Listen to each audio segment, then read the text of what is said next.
Tujuan kami dengan Bapak Saudara Salim dan ada teman kami yang masih bekerja nanti datang ke masjid 3 hari. Tujuan kami silaturahmi ketika di masjid. Tidur di masjid, tapi bukan yang tidur, yang iktikaf.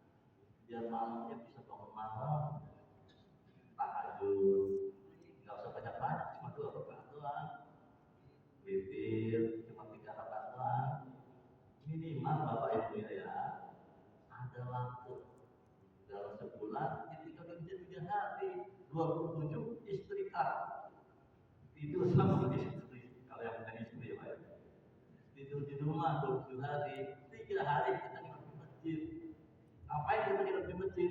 Introspeksi, mikir-mikir, evaluasi. Pedagang asongan evaluasi setiap hari. Dagangannya laku mana, yang nggak laku mana. Tukang bakso evaluasi setiap hari. Perusahaan evaluasi. Marketing mobil ini Pak, evaluasi setiap hari Pak. Siang dia nyebar, apa sih macam ke malam, balik kemana lu nyebarnya, kemana. Ada nggak prospek? Gitu. Ada evaluasi seminggu sekali, sebulan sekali, setahun sekali mesti. Evaluasi kerjaan. Nah kita ini Pak, sejak balik sampai sekarang, pernah nggak kita evaluasi kinerja hidup kita Pak? Kualitas iman kita Pak? Kualitas sholat kita? Kualitas zikir kita? Kualitas kita berhubungan dengan istri? Berinteraksi dengan tetangga? Karena ini nanti kita bakal bawa ke kubur. Saya lihat nih, kurang lebih umurnya sama dengan saya, yang masih muda sedikit nih. Kita kan sebenarnya ukuran seperti saya kan mestinya udah masuk kubur ini.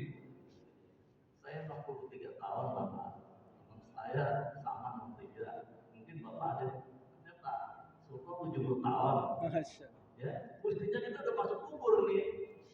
Alhamdulillah udah masuk kubur. Ada kesempatan untuk meningkatkan iman dan amal soleh kita.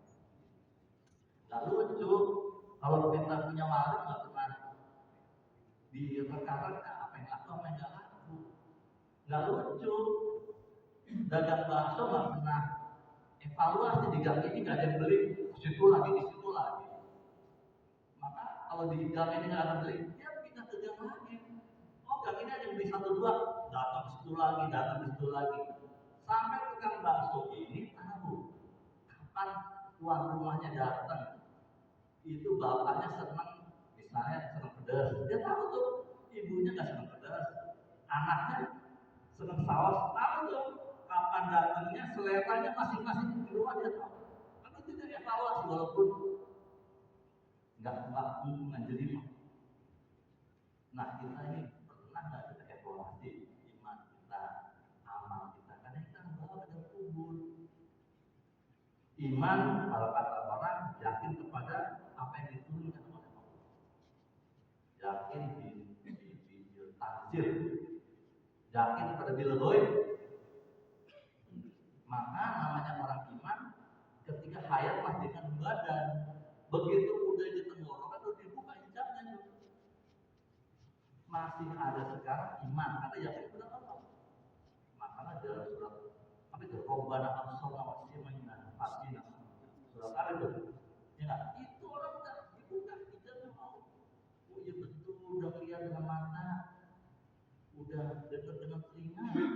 Masya Allah. Maka sebelum dibuka hijab, iman kepada Allah masih laku. Konon kabarnya Fir'aun laknatullah alaih, begitu mau dicabut nyawanya, maka terbuka hijabnya, maka dia berkata dalam hatinya, amanah birrohi Musa. Tapi dengan laku imannya, saya beriman kepada Rohnya, Tuhannya Musa dan Harun. Dengan laku karena dibuka hijab. Maka Bapak Ibu ya, bukannya saya coba duluin, masalah kita semua kesini kan belajar. Kita semua ini murid sampai mati. Maka kita semua murid di hadapan Allah Subhanahu wa Ta'ala. Kita minta kepada Allah, murid di hadapan Nabi SAW. murid daripada sahabat Rasul bagaimana? Sahabat itu luar biasa. Contoh Bapak Ibu ya, di zaman Sayyidina Umar radhiyallahu anhu, dia ngirim pasukan ke Persia di bawah pimpinan Sa'ad bin Abi Waqqas radhiyallahu anhu. Di Persia ini udah terlatih tentaranya, bahasa dulu senjatanya udah hebat deh, sehebat zaman dulu ya, tentaranya terlatih, peralatan perangnya hebat. Ini sahabat jumlahnya juga banyak, ratusan ribu. Jangan sahabat jumlahnya cuma puluhan ribu, nggak sampai 30.000, nggak sampai 30.000. Tetapi ini pemimpin orang Persia kerja sama sahabat Sa'ad bin Abi Waqqas, dan mereka minta kirim utusan untuk berunding, maksudnya ngulur-ngulur pertempuran. Pada pertama dikirim sahabat, saya lupa. Nah, yang kedua dikirim Rifqih bin Amir radhiyallahu anhu. Rifqih bin Amir radhiyallahu anhu datang ke istananya Rustum, istananya Persia ini dengan kuda yang kecil, bukan kuda Arab yang gede, kuda kecil. Kemudian kudanya buntung. Kemudian bawa pakaiannya bukan pakaian perang,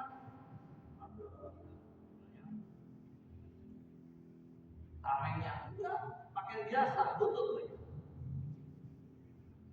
Ini begitu sahabat Rifqih bin Amir masuk ke istana, dia langsung bawa kudanya, nggak ditambah di depan istana, masuk ke dalam. Bahkan harganya diinjekkan sama kudanya. Di stop sama penjaga. Kamu kudanya dan topengnya, helmetnya ini, semua peralatan datang, tinggalin, masuk.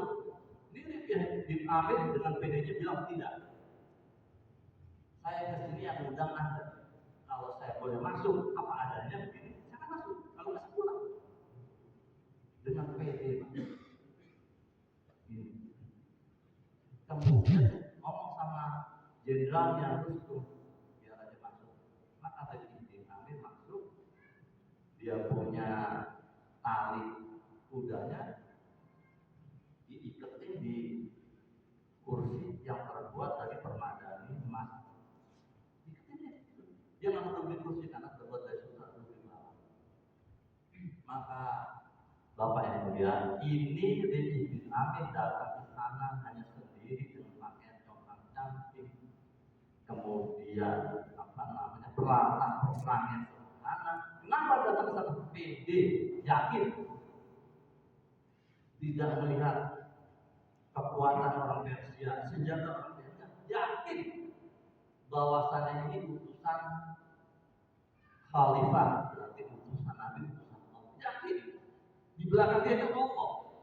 Kalau nggak yakin, yakin dia. Dan bicaranya itu luar biasa. Bicara kata si Rustum, udah kamu pulang aja, kamu kan negara miskin, pasrah, kita kirim dari macam-macam. Ucapannya, kami datang kepada Anda karena kami diutus oleh Allah Subhanahu wa Ta'ala agar mengeluarkan Anda dari menghamba kepada hamba, maksudnya budaknya orang, lalu menghamba kepada pencipta manusia, yaitu Allah Subhanahu wa Ta'ala.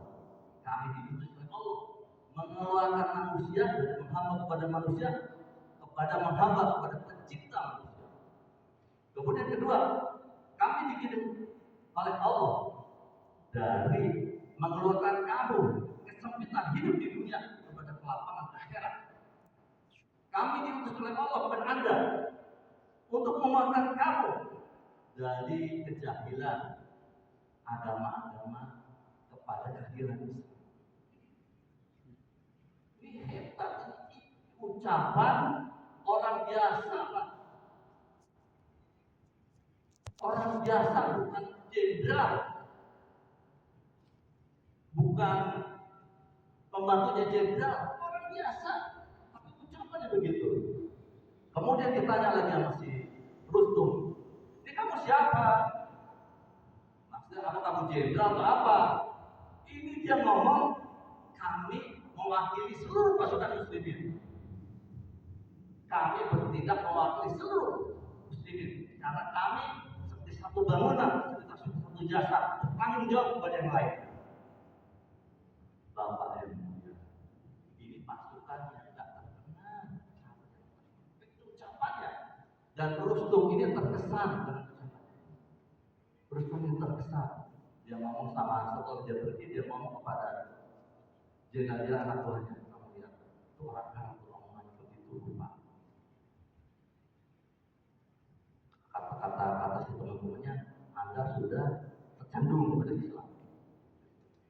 Jadi Bapak, ini yakin itu adalah bentuk daripada iman kepada Allah Subhanahu wa Ta'ala. Nah, masalahnya ini yakin ini tidak cukup dengan kita ngaji. Ya juga ngaji juga mendatangkan yakin kepada Allah. Tapi ini yakin harus wujud kepada kita dengan dibuktikan. Misalnya Bapak ya, orang yang dagang rugi terus kan nggak bisa ada apa-apa. Kebun nggak punya, kapal nggak punya, operakan nggak punya, jadi bisa dagang doang. Lama-lama bukan bagi dia rezeki lewat dagang. Ada orang bertani lah, dikasih sama bapaknya di rumahnya, kampungnya 1 hektar sawah.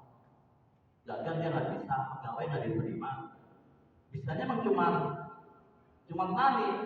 tani nggak panen, tani lagi nggak sampai suatu kasih Allah buka bagi dia rezeki dan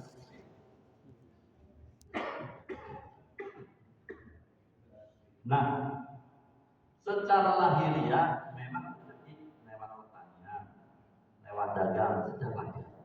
Tapi dia harus yakin kepada Allah, rezeki bukan lewat pertanian. Rezeki itu bukan dari pertanian, dari Allah Subhanahu wa Ta'ala lewat pertanian. Ini jadi kalau kita nggak buat usaha yakin, lama-lama kita hilang dalam hati kita. Yakin kepada kita usahakan. Maaf Bapak yang mulia, orang tua saya pindah di Jakarta ini tahun 70. Di daerah situ, daerah Kebun Pala itu, depan Uki ya. Itu tuh orang Betawi zaman dulu, yang tetangga saya, itu dagang daun melinjo, dagang daun pisang. Oh, dia ada kebun-kebun lah. Kalau daun melinjonya dagangnya nggak laku, istrinya nggak makan. Istrinya nggak marah Pak. Menghibur, membesarkan suaminya. Bang, kan wajibnya usaha. Nggak wajib dapat. Kita wajib ikhtiar. Tapi untung nggak wajib. Artinya, pokoknya begitu deh. Wajibnya ikhtiar. Kalau nggak dapat nggak apa-apa, nggak usah sedih. Nah gitu loh. Ini kenapa? Itu berarti istrinya yakin rezeki tangan Allah bukan tangan usaha. Dan dia menghibur suaminya. Namanya suami ya, kerja capek, dagang capek, pulang nggak dapat duit, tentu dia sedih lah. Nah ini Bapak, ini yakin. Nah yakin ini kita usahakan yakin agar apa? Di dalam kita ini timbul yakin kepada Allah Subhanahu wa Ta'ala. Nggak yakin selain Allah, yakin kepada Allah. Misalnya kita sakit, kita sholat hajat 2 rakaat, ya Allah kita sembuh, kita arahkan ke dokter mana. Maka setelah kita sholat hajat, kita datang ke dokter, sembuh, kita nggak yakin yang nyembuhin dokter. Karena sholat dulu kepada Allah, koneksi dulu kepada Allah, yakin yang sembuhkan Allah. Tapi kalau kita nggak koneksi kepada Allah dahulu, langsung ke dokter, ujung-ujungnya yakin yang dokter itu hebat, nyembuhin. Itu hilang dalam inilah yang kita pupuk Bapak. Kalau yakinnya kuat, maka amalan ibadahnya kuat. Kalau yakin lemah, amal ibadahnya lemah. Kalau yakin kuat, ikhlasnya kuat. Maaf, memang ikhlas itu luar biasa Pak. Kita bangun masjid, kita nyumbang masjid, suara kita nggak didengar, kan marah kita. Artinya Bapak ini keikhlasan kita kurang. Jadi kurangnya ada di mana-mana Bapak Ibu. Kita kerja di kantor, ya, sama bos bangun kantor itu sampai bagus. 10 tahun kemudian kita nggak dipakai, kan nyesek kita. Oh, kalau bisnis boleh lah, kita cari tempat lain, cari partner lain. Tapi kalau bangun masjid, bangun pondok, dan kita mau Allah Subhanahu Wa Taala, maka kita berusaha gila. Contoh ini ada di Sahabat Fatimah radhiyallahu anha, putrinya Nabi Sallallahu Alaihi Wasallam. Ali radhiyallahu anhu, suaminya Fatimah radhiyallahu anhu, bersama anaknya Hasan Husain radhiyallahu anhu. Satu kali Husain radhiyallahu anhu sakit, maka sebagai syukur bertiga satu keluarga ini mau puasa. Ali ini kerjanya serabutan, kadang-kadang dapat, kadang-kadang enggak. Maka istrinya Fatimah radhiyallahu anha meminta benar dijual kepada orang Yahudi, dapatlah satu gandum, dibuat roti, maka sore begitu udah siap cuma duduk. Fatimah radhiyallahu anha, Ali radhiyallahu anha, Hasan Husain radhiyallahu anha, satu lagi Tiza pembantunya radhiyallahu anha duduk berlima. Tiba-tiba pintu diketok. Tok. Ada apa? Saya orang miskin. Udah 2 hari nggak makan. Maka dengan senang hati Bapak Ibu ya. Dengan senang hati. Semua keluarga itu. Senang hati. Nggak kedumel. Kalau bahasa kita gimana nih siap makan. Dari waktu resekin aja. Dengan senang hati diberikan penolong. Kita kemana-mana makan. Ya udah. Sekarang kita buka dengan air saja. Maka malam sahur dengan air lagi. Hari kedua nih. Hari kedua minta lagi, udah minta sorenya dikasih ke orang Yahudi, beli gandum. Ngadonnya masak lagi. Begitu udah maghrib, siap makan itu. Udah ketok itu, tok. Saya hati-hati. Allah Akbar. Mana kayak ini orang-orang yang luar biasa. Dengan hati-hati, ya Allah. Buah hati mereka langsung dikasih tuh. Dan mereka semua senang. Fatimah senang, suaminya senang, anak-anak senang, apa bijak ya? Pembantunya senang ngasih aja. Padahal doa. Ini hari kedua dia makan. Aja berbuka dengan air. Hari yang ketiga begitu lagi. Subhanallah. Begitu udah mau makan diketok lagi gitu. Tok. Kamu udah 3 hari nggak makan, kayak kemana? Mana yang kasih dengan gembira? Di Al-Quran dikisahkan ada Ali kalau nggak salah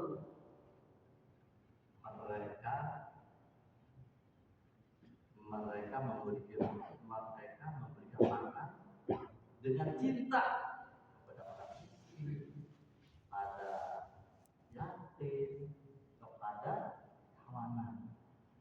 Dia berikan makan ini dia ingin harapan, tidak ada keinginan balasan daripada mereka. Bahkan tidak ingin harapannya terima kasih saja. Ini ikhlas yang dicontohkan oleh pendahulu kita. Sahabat radhiyallahu anhu, putrinya Kanjeng Nabi sallallahu alaihi wasallam, cucunya Kanjeng Nabi sallallahu alaihi wasallam, beramal, nggak pengen minta balasan, nggak pengen minta ucapan terima kasih. Kalau kata orang Jawa, udah beramal, nggak pengen diomongin, sudah beramal, nggak pengen disebut-sebut namanya. Karena Allah, mereka beramal ingin jumpa dengan Allah Subhanahu wa Ta'ala.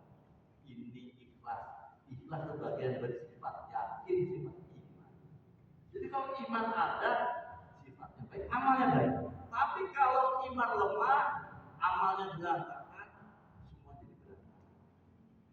Maka Bapak yang mulia, inilah juga kami sendiri, itikaf, introspeksi, cinta kepada semua orang. Bahkan kita diminta kepada Nabi, kepada Allah, cinta kepada orang-orang kafir. Kasihan, dia kan juga saudara kita satu Adam alaihissalam. Dia saudara kita, dan banyak orang kafir yang baik-baik. Banyak orang kafir suka nolong. Karena belum masuk hidayah, dia jadi kafir. Minimal kita doakan Nabi Muhammad SAW cinta kepada semua manusia. Ketika Nabi dakwah ke tauhid, dilemparin batu dan dimaki. Nabi SAW bahasa kita nggak gendam, nggak ingin balas dendam. Dia mengadu kepada Allah, ya Allah, ini karena kelemahan saya di hadapan manusia. Saya tidak ada apa-apa dan bukan apa. Maafkan mereka. Kemudian Nabi sebelum masuk ke Mekah, dia duduk di bawah pohon. Maka itu kalau ada dua musuhnya Nabi yang selalu Nabi jalankan begitu, tiba ada kasihan, maka datang kepada budaknya, ambil anggur kasih Nabi. Maka budaknya ngambil anggur, tapi anggur kasih kepada Nabi. Nabi SAW dalam keadaan yang susah.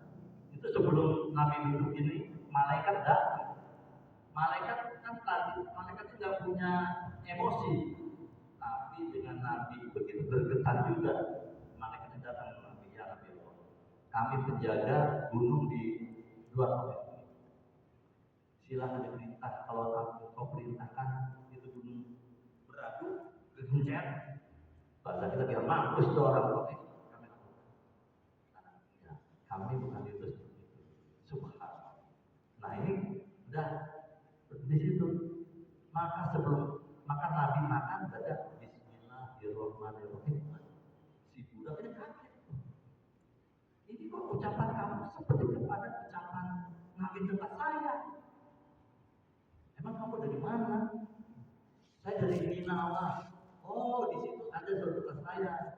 Namanya Yunus bin Matta. Kamu tahu Nabi Yunus, saya lebih tahu agama Yunus kepada kamu. Jadi Nabi SAW berdakwah kepada budak ini masuk Islam. Jadi Bapak Ibu ya, ini satu kisah dari Nabi SAW. Kalau orang gedek habis dibenci ya, bergetar ya, habis dianiaya, tentu dia tidak akan bisa dakwah kepada orang. Tadi disebut ucapannya bagus kepada orang, karena memang ada kegetan orang memaafkan gitu. Nah, contoh kami ada, contoh sahabat ada. Ini kita bisa bawa dalam kehidupan kita sehari-hari, baik di rumah tangga, bekerja, di lingkungan masyarakat, untuk kita mencontoh kehidupan Nabi dan sahabat. Mudah-mudahan yang sedikit ini ada manfaatnya buat saya pribadi, keluarga saya dan kita semua. Dan kami ini 3 hari 3 malam Sabtu besok kami di sini, hari Ahad di sini, boleh lagi temannya Allah Bapak, ini ibadah atau apa, maaf saya batin. Wassalamualaikum warahmatullahi wabarakatuh. Waalaikumsalam.